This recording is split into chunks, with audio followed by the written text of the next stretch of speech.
This is the story of Kishan and Kishani and their fellow farmers from a village called Shantipur. No matter how hard they tried, they could not get a fair price for their harvest. Production costs were high.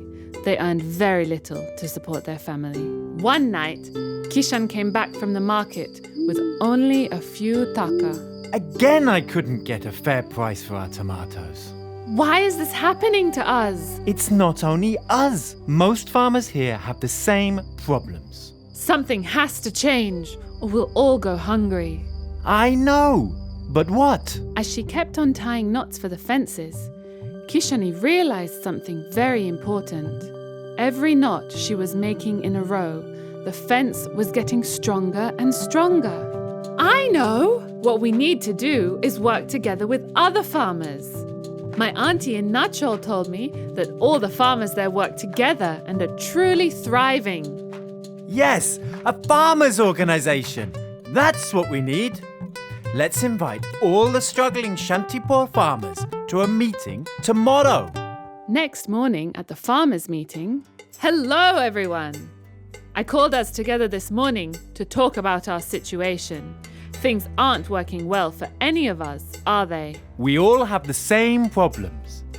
Lack of finance, lack of information, high production costs, and not getting a fair price for our produce. But we can't change our fate if we keep working separately. If we start a farmers' organization, we can pool our resources, share information, have stronger bargaining power, and most importantly, be there for each other in times of crisis. What do you think? Great idea! We agree! Okay, how should we proceed? I think that first, we should identify our activities and needs so we can know what services to provide.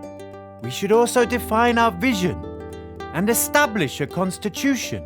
Legal registration and a bank account would also help us greatly. Everyone participated in the discussion, and together they made a plan to start a farmers' organization, the Shantipur Krishak Society. Hearing this news, farmer leaders from the Sharabangla Krishak Society came to help. They gave training on how to build a strong organization and how to gain access to finance. With their guidance, the Shantipur farmers then began to collect savings from their members and started a revolving loan fund. Members borrowed money and then repaid it so it could be borrowed again by other members. The fund was also used for community investments, like a machinery rental centre, a seed bank, and an agricultural information and training centre. They also began to sell their produce together, so they had a stronger negotiating position in the market and could finally get a fair price. They started bulk buying inputs, and so production costs decreased. Business started to grow, and young people even started farming. But little did the farmers know what was coming when the pandemic came to Shantipur. They panicked.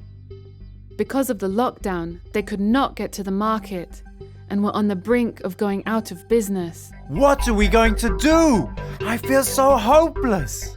We mustn't forget that we are part of a larger network of farmers. Let's call Sharabangla for help. They found out that farmers within the Sharabangla network had started virtual call centres in their villages.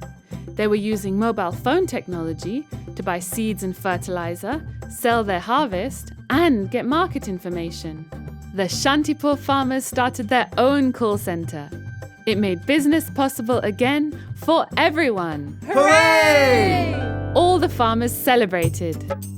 Now, several years since the farmers' first meeting, the Shantipur Krishak Society is offering more and more services to its members.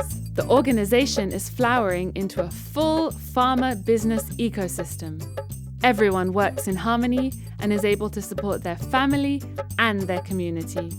So, what do Kishan and Kishani want to say now to all farmers in Bangladesh? When you trust and work in harmony with others, you and your community can truly thrive. But wait, there's one more thing we have to look at. Bring back that ecosystem for me, please. This story wouldn't be complete without telling you about two partners that support Sharabangla's network of farmers. the Global Agriculture and Food Security Programme, GAFSP, and the UN Food and Agriculture Organization, FAO. GAFSP provides inclusive finance for smallholder farmers, and FAO provides technical knowledge and practical support. Together, they help bring the farmers' organisations' ideas to life. And if we look at everything offered here in this ecosystem, I think we can all agree It's a winning partnership.